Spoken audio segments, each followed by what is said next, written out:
Bem, AC/DC para você, Thaís, boa noite. Muito boa noite a todos os ouvintes da Rádio Nova Era, do programa Espírita Caminho de Luz. Sejam todos muito bem-vindos, é um prazer enorme estar com todos vocês de novo. Obrigada, Júlio, boa noite. Boa noite. Boa noite. Por que eu comecei com AC/DC? Por que você começou com esse DC? Tem uma outra música que eu vou colocar, mas lógico que tem a ver com rock and roll, que eu não gosto muito, né, de rock and roll. Mas eu vou colocar outra música para os fãs.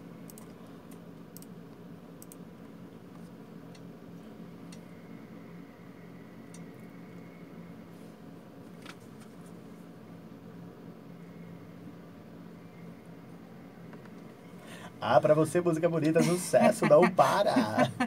Você se solta, né, Júlio? Sempre surpreendendo. Arrasou. Chega que pra mim não serve.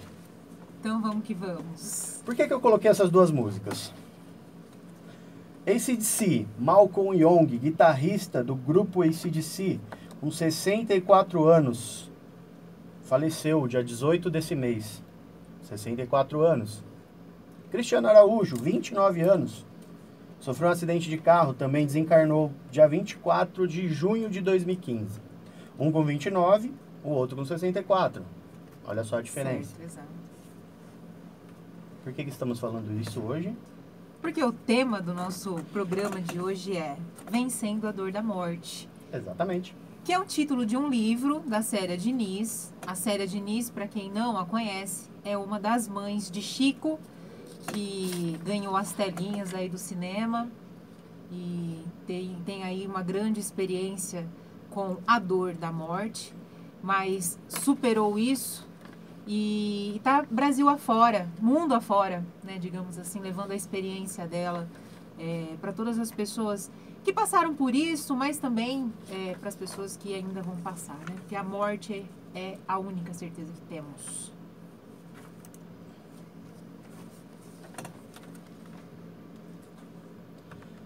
Muitas pessoas vivem a vida terrena como se fossem eternos neste plano.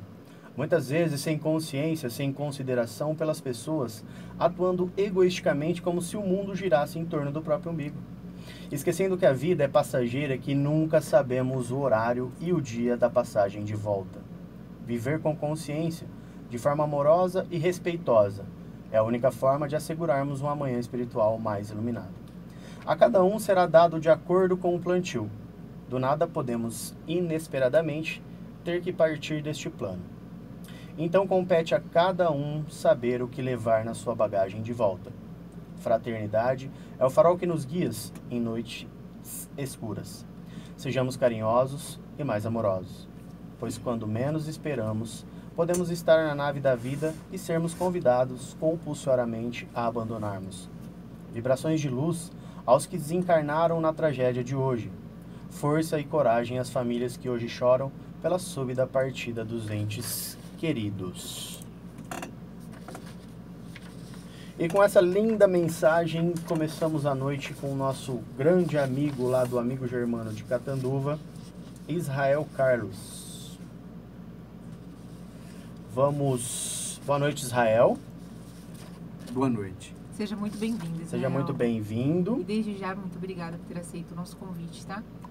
Eu que agradeço ao convite. É um prazer estar aqui e gostaríamos de parabenizar os dois, né? Especialmente a Casa Espírita, o Caminho de Luz, por essa iniciativa de levar a mensagem espírita, mas especialmente a mensagem que conforta, que consola a todas as pessoas, tendo a facilidade de ouvi-las, né, e terem seus lares dentro do seu próprio ambiente doméstico. Muito bem. Vamos fechar os nossos olhos, minha amiga Thaís, e fazer aquela prece? Como o Júlio já pediu, eu convido a todos ainda a fecharem os vossos olhos, relaxar as nossas tensões, respirar fundo,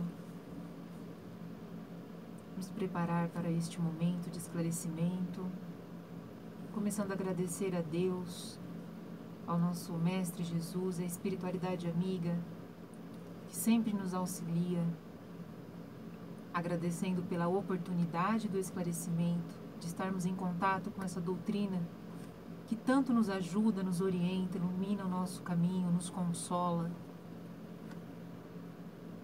Que o programa de hoje sirva como luz no caminho de todos os ouvintes, que possa contribuir nessa jornada.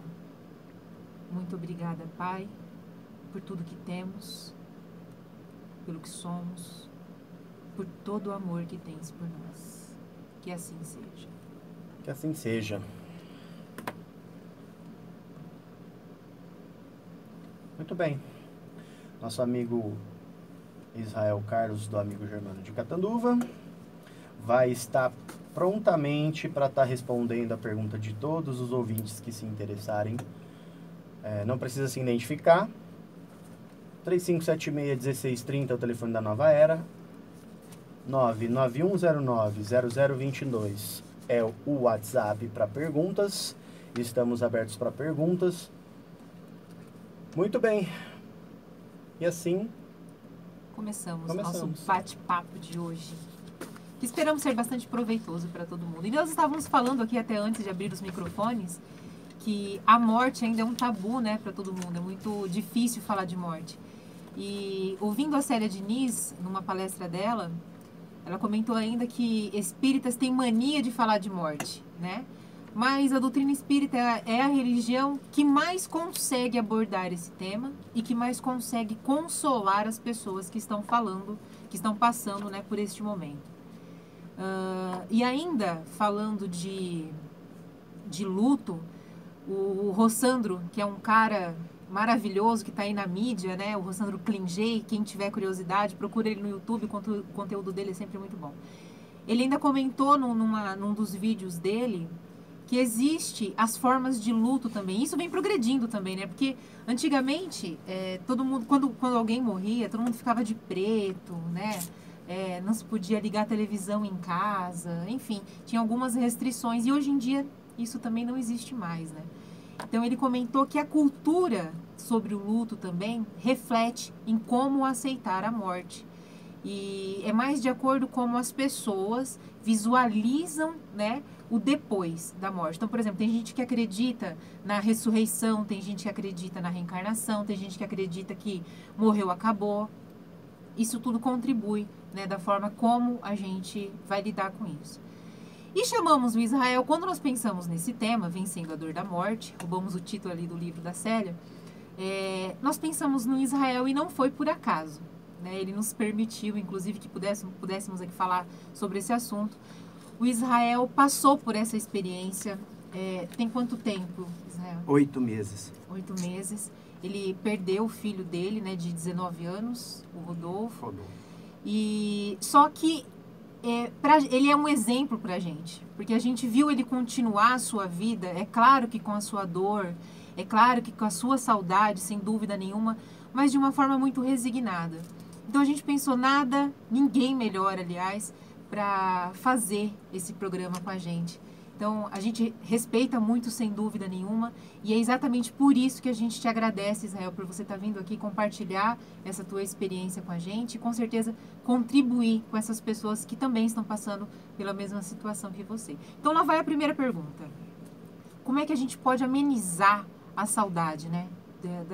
A perda, no caso do ente querido? Se é que existe alguma forma de amenizar a saudade, né? Para iniciar, não gostaria de começar falando de morte, mas de vida. E lembramos de Paulo de Tarso, que ele diz assim, olha, a vida é única, é uma só. E realmente a vida é uma só. O que se interrompe com a morte é a existência física, porque nós continuamos vivos. E quando a gente parte desse princípio, com essa ideia de que nós não morremos, né, começa a modificar a nossa maneira de enxergar a própria morte. Porque a morte é uma simples passagem. E diremos que ela é inevitável, como você disse no início do programa. A morte é inevitável para todos nós. Só que quando nós estamos aqui reencarnados, nós nos alimentamos tanto, né? Nos apegamos tanto à matéria, a todas as situações que nos envolvem, as pessoas, graças a Deus, né? Que nós queremos ficar aqui para sempre. Só que aqui não é a nossa casa. Aqui ela é um momento passageiro, um tempo de existência que vai ter fim. Essa é a certeza que nós precisamos começar a alimentar. E que ao deixarmos aqui esse corpo físico que serve como uma veste, é assim que o livro dos Espíritos se refere ao nosso corpo físico, é como uma veste para a alma. Quando nós deixamos, retornamos para a nossa casa, que é o mundo espiritual, o plano espiritual, e que continuaremos vivos. Esse é o primeiro conceito que a doutrina espírita nos traz e que começa assim a aliviar essa questão da dor da morte. E a tua pergunta, que vai falar da saudade, é o outro ponto que é inevitável. A saudade é inevitável também. Não tem como não sentir saudade. E aqui vou falar uma palavra: graças a Deus. Porque se nós não sentíssemos saudades do nosso ente querido, significa que nós não amamos. Verdade. Né? Olha, é um exemplo muito simples. Aquele filho nosso que vai para uma outra cidade para estudar, ele diz, olha, eu vou ficar lá 1, 2, 3 anos. A gente fica com saudades. Naquela viagem do companheiro, do amigo, do familiar, que viaja, vai ficar 1 semana, 1 mês, nós sentimos saudades. Isso significa um grande progresso nosso na alma. Estamos desenvolvendo sentimentos. E houve uma época, há algumas centenas de anos atrás, que nós não sentíamos isso. Nós não sentimos falta das pessoas, porque nós não amávamos verdadeiramente. E com o passar do tempo, da nossa evolução, do nosso progresso moral, nós estamos aprendendo a amar as pessoas. Por isso nós queremos ficar juntos. Queremos ter a presença delas.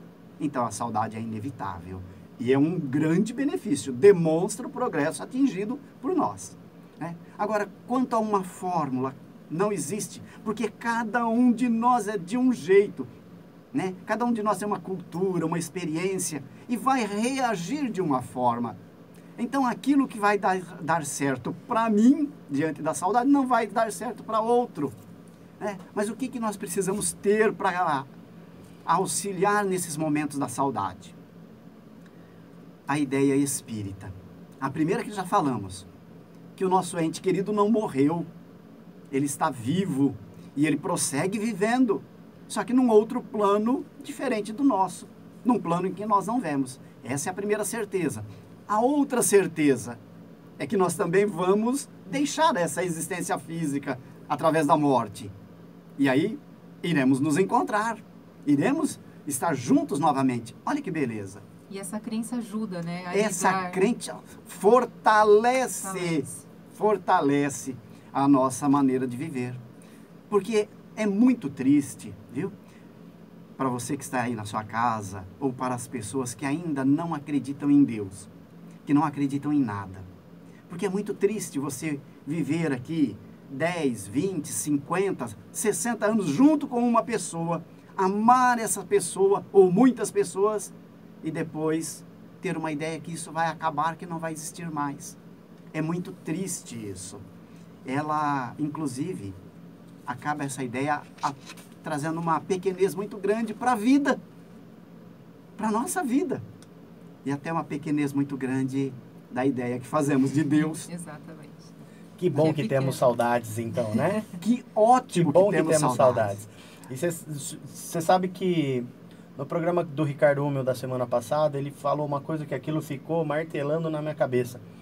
E ele tem toda a razão. De uma forma mais descontraída de falar, ele disse que temos medo de morrer por causa do rabo preso. Temos o rabo preso na Terra. Temos o rabo preso nesse plano que estamos hoje. Quem gosta de tomar uma, vai querer tomar uma há 200 anos sem morrer. Quem gosta de mulher, enfim. Então, esse é o grande medo da morte. Isso. Esse é o grande medo da morte. Isso mesmo. E ainda falando um pouco sobre saudade, o Rossandro citou nesse vídeo ainda, eu vou falar muito do Rossandro aqui hoje, tá, gente? Aquele conteúdo é muito bom. Ele ainda fala que a saudade realmente é um sentimento bom. Triste seria se nós sentíssemos alívio quando o nosso ente partisse. Então a saudade, ela deve ser ela deve ser comemorada. Isso. Porque significa que aquela pessoa que se foi teve grande peso na sua vida, teve grande participação, para a gente não se fixar naquele momento onde o caixão está descendo, né, no túmulo, naquele momento do velório, enfim, porque tantas coisas aconteceram antes disso, né, então são os nossos amores que contribuíram muito para o que a gente é hoje. Então uma forma de homenagear essas pessoas que foram é tentar viver bem e sentir a saudade. É isso. Isso. O que temos pra hoje é saudade. E olha que essa música que você pegou do Cristiano Araújo começa com saudade, né, Júlio? Maravilha. E continuando ainda, né, sobre saudade... Seríamos abordar um outro aspecto dela. Exato. Às vezes essa saudade faz com que a gente comece a chamar, querer que esse ente, essa vontade que esse ente querido esteja sempre perto da gente. Então a gente começa a chamar por pensamento, né? Como eu gostaria que você estivesse aqui, por que você se foi, enfim, é uma forma de chamamento, né? E essa forma de sofrimento desesperado, uma revolta até, né? Porque comigo, Deus tirou de mim, porque às vezes a gente começa a enxergar como um castigo, né? Não deveria ter ido agora. Essa revolta afeta física e espiritualmente ambas as partes, Israel, né? Ou seja, quem ficou e quem partiu. Mas vamos falar primeiro da saudade, olha. Vamos. A saudade, ela pode ser muito negativa também. Ela é muito bom, é um indício de um progresso, mas se nós não soubermos controlá-la, ela pode sair para um lado muito negativo nosso. Tem pessoas, até a própria ciência hoje estuda o comportamento nosso diante da saudade, falando das fases do luto, o que é muito importante. Mas às vezes nós guardamos objetos, guardamos relíquias, cultuamos de certa forma o nosso ente querido, que acaba atrapalhando ele também, e ele nos atrapalha, né? Então, nós temos que ter um ponto de equilíbrio. Olha, eu quero guardar alguma coisa do meu ente querido, do meu familiar amado. Muito bem, desde isso que não te prejudique. Porque muitas vezes nós vamos guardar algumas coisas, toda vez que você passa ali por perto, olha para aquilo, você cai em prantos novamente. Você entra no desespero, você se aflige, isso não faz bem, né? Então nós temos que ter a saudade e saber cultuar ela, né? Também não adianta querer desmontar, por exemplo, o quarto, se desfazer de tudo do nosso familiar querido de uma hora para outra. Isso também não vai fazer bem. Essa é uma consciência que é necessário ter, mas eu acho que cada um tem o seu tempo, né? Tempo. Mas é importante ter essa consciência. Ter essa consciência. Agora, quanto à revolta, vai chegar nas pessoas quando ainda nós não estamos embasados naquela ideia da imortalidade da alma, da sobrevivência do espírito, que nós continuamos vivos, né? Que só mudou o local, a moradia, mas que nós estaremos juntos novamente. Porque aquele que já está embasado nessa ideia, ele não vai ter a revolta, não vai sentir essa revolta, vai sentir a saudade, vai sentir a dor natural, né, porque nós precisamos da presença física, muitas vezes, da pessoa. Eu quero sentir o meu ente querido, eu quero tocar ele novamente, eu quero segurar na mão dele, eu quero dar o abraço. Então isso nos faz falta, e muitas vezes dói essa falta, tá? Mas a revolta nós não podemos chegar nela. Mas quando nós não temos uma crença, quando nós temos a incerteza, chegamos nessa revolta. E aí, essa revolta vai fazer mal primeiro para nós mesmos. Porque nós vamos estar sempre contrariados na vida, não vamos mais enxergar motivos de alegria, não vamos mais aproveitar as oportunidades que a vida nos oferece, né? Quantas pessoas que encontramos no nosso dia a dia, que diante do desencarne de um familiar querido, ele se isola, não visita mais o amigo, não quer conversar com mais ninguém, ele está prejudicando a ele mesmo. E dessa forma que ele se enclausura, ele acaba pensando tanto no familiar querido, que aí passa a atrapalhar o familiar querido também, que desencarnou. Porque o sofrimento, é bom e importante lembrar, que é dos dois lados. Não é só nós que aqui ficamos encarnados na Terra que vamos sentir a saudade e a dor da separação. Aquele que foi também sente essa dor, porque ele também vai sentir a saudade nossa. Ele também vai sentir a nossa falta. Qual filho que não vai sentir a falta da mãe afagando seus cabelos, falando coisas carinhosas para ele, preparando aquele copo de leite ou aquele bolinho que ele gostava? Qual filho que não vai sentir?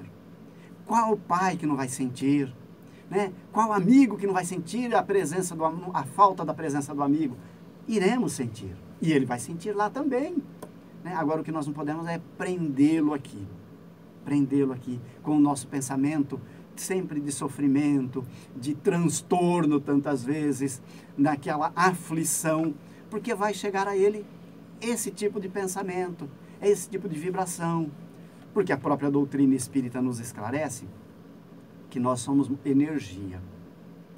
E os nossos pensamentos são energias que buscam a direção que nós mandamos e vão se encontrar. Então, quando eu estou pensando no meu filho querido, ele está recebendo esse meu pensamento, de alguma forma. Agora, depende o que eu estou pensando para mandar para ele, é o que ele vai estar recebendo. A melhor maneira de se mandar um abraço, de dar um beijo, de afagar os cabelos é através da prece. Receberão tudo isso do outro lado. Perfeito. Pode ter certeza que do outro lado também farão. Então, aquele arrepiozinho, aquele ventinho no pé do ouvido, estão mandando de lá para cá também. A gente se comunica através da prece, né? Essa é a melhor maneira. Maravilha. Lembrando, reforçando aí os canais de pergunta, 3576-1630 é o telefone aqui da rádio, o WhatsApp 991090022. Podem mandar aí as vossas perguntas, que com certeza o nosso amigo Israel irá respondê-lo aí na medida do possível.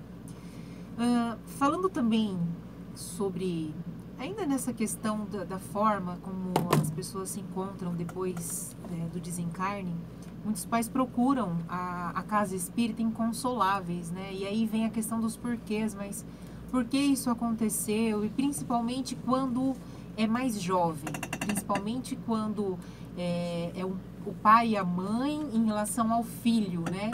Que parece que essa não é a ordem natural das coisas, né? A ordem natural são os pais, os filhos, aliás, enterrarem os seus pais. E quando acontece o inverso, vem essa questão da revolta e vem a questão dos porquês também, né? Mas tudo tem um porquê, não é verdade? Por quê? Por quê? Então, por que, Israel? Por que Deus permite com que as crianças e os jovens morram, né, em tenra idade, causando tanto sofrimento para os pais? Porque existe um planejamento no mundo espiritual antes de nós reencarnarmos. E esse planejamento é feito com todos da família. Os pais, os filhos, né? Já que estamos focando mais na perda de entes queridos e nessa questão que você está colocando mais dos desencarnes de filhos, né? Então todos nós temos um tempo marcado na Terra para ficarmos aqui, estagiando aqui nessa nova existência, nessa nova reencarnação. Então nós fazemos esse planejamento em conjunto, quando se estabelecem os pais, os filhos, né, os irmãos, os amigos que estão se vinculando a nós. E dentro desse planejamento é feito, olha, eu vou viver 50 anos, o outro vou ficar 80, o outro, olha, eu preciso voltar jovem para cá. Tem sempre essas escolhas também, essas necessidades. E aí entra no aprendizado, né? Porque aí cada um de nós, quando estamos planejando a nossa reencarnação, ela vai de acordo com as nossas necessidades de aprendizado. E muitas vezes dentro também de um contexto das nossas provações. E com a capacidade também de cada pessoa poder suportar e passar por isso, né? Isso, perfeito. É a velha história de que Deus não dá o fardo maior, né? Maior, perfeito, é isso aí. Que não é só um ditado, né? É uma realidade. É uma realidade. É uma realidade. Então, dentro das nossas provações, eu tenho as minhas provas individuais. Mas quando nós estamos num contexto aí de família, aqueles que nós amamos, que estão num grupinho mais próximo de nós, num grupo menor, elas passam a ser também de forma coletiva. Porque quando um ente querido meu está doente, eu sinto também. Toda a família sofre. Toda a família passa por aquela apreensão, preocupação, né? E quando ocorre um fato da morte biológica, do desencarne, é maior ainda. Então, é uma provação para todos, para aquele que partiu e para os que ficaram também. Mas todos nós estamos, dentro do que você falou, preparados para passar por aquilo. Sim. Né? E aqui eu abro um parênteses para falar dos pais quando procuram, né? Porque a maioria só muitos procuram a casa espírita nessa época. Exato. Né? Nesse momento, no momento da dor, assim como, e que é um fato natural também. Porque nós só vamos num médico quando nós estamos com uma dor, com uma enfermidade. E difícil alguém fazer um check-up, né? Falou backup. Difícil alguém fazer um check-up. Mas acontece, né? É o amor ou a dor, né? Exatamente. Que a gente está cansado de ouvir, mas que a gente não para de falar, né? Exato. Então você procura o centro no amor ou você procura o centro na dor. A maioria de nós vamos nesse momento. 99% vai pela dor. E aí nós vamos tendo um tempo para entender. Por quê? Eu só vou passar a aceitar, porque senão eu vou estar na revolta mesmo. Se eu não tiver conhecimento nenhum, eu estarei dentro de uma revolta. Mas eu só vou aceitar a partir do momento que eu começar a ter conhecimento, e mais do que o conhecimento, ter um pouco dessa certeza da imortalidade. Porque também não é porque eu vim uma vez numa casa religiosa, ouvi falar que Deus existe, que ninguém morre, que continuaremos vivos, que eu já vou acreditar em tudo isso. Que somos imortais, que somos deuses. Nós Quem não está demorar. preparado vai chamar a gente. Nós vamos de demorar louco. para isso. E agora eu quero aproveitar nessa questão. 3 dias após o desencarne do meu filho, do Rodolfo, eu recebi uma mensagem de um amigo espiritual. E nessa mensagem ele escrevia assim, que nós, em família, né? E especialmente eu, já sabia que isso ia acontecer. Que eu estava ciente disso. E também que eu havia me preparado para isso. Para esse fato. Aí eu fiquei pensando, mas como eu me preparei para isso? Aí depois, pensando em casa, faz mais de 30 anos que eu frequento casa espírita. Lendo tudo isso. Falando tudo isso para os outros. Né? Aí significa que eu estava me preparando. Sim. Enquanto Exatamente. eu falava para os outros. Exatamente. Né? Para um dia chegar a minha vez. E tudo aquilo que eu falei, Chega, né? tudo aquilo que eu falei, eu poder falar, poxa, agora eu vou ver se eu aprendi ou não, né? A lição. Então ele falou, você se preparou para isso. Então acredito que se nós nos preparássemos um pouquinho mais aqui na Terra, né? Dando os valores a tudo aquilo que é da Terra, aquilo que é material, né? Aquilo que faz parte da nossa existência física, tem o seu valor e é importante. Mas eu não posso negligenciar, não posso esquecer que acima deles estão os valores espirituais. Sim. Porque Que aí como entra- você disse, a nossa morada é lá, É não lá. aqui. Então, Isso. a gente precisa dar um foco, né? E abrindo um parênteses também, eu finjo que eu não tô nem aí pra vocês, enquanto vocês estão falando em off, antes de começar. Mas foi muito interessante aquela historinha que você contou do plano espiritual. Quantos anos, conta de novo pros ouvintes. Quantos anos você vai viver na Terra? Estavam os dois espíritos conversando e os dois iriam reencarnar. Essa? Palavras de Thaís. Eu acho que tudo desses vídeos que eu vi na internet que são muito bons. Estavam dois espíritos conversando e eles estavam falando que eles iam reencarnar, né? E aí um perguntou pro outro, vou reencarnar, você também vai? Mas e aí, quanto tempo você vai viver lá na Terra, né? Ele responde, eu vou viver 3 anos. Nossa, que maravilha, só 3 anos, né? Que você vai ficar preso à matéria. Que bom, né, pra você, fico feliz. Mas e você? Quanto tempo, né, você vai viver na Terra? Ele falou, olha, eu vou viver por 80 anos. Aí ele só dá aquela, nossa, mas 80 anos, Ué, poxa, já tô sinto muito. Já tô com 37, não tá na hora já? E aí ele diz, né, o que você deve ter feito para viver tudo isso, né, preso à matéria. Então, e aí a gente concluiu dizendo que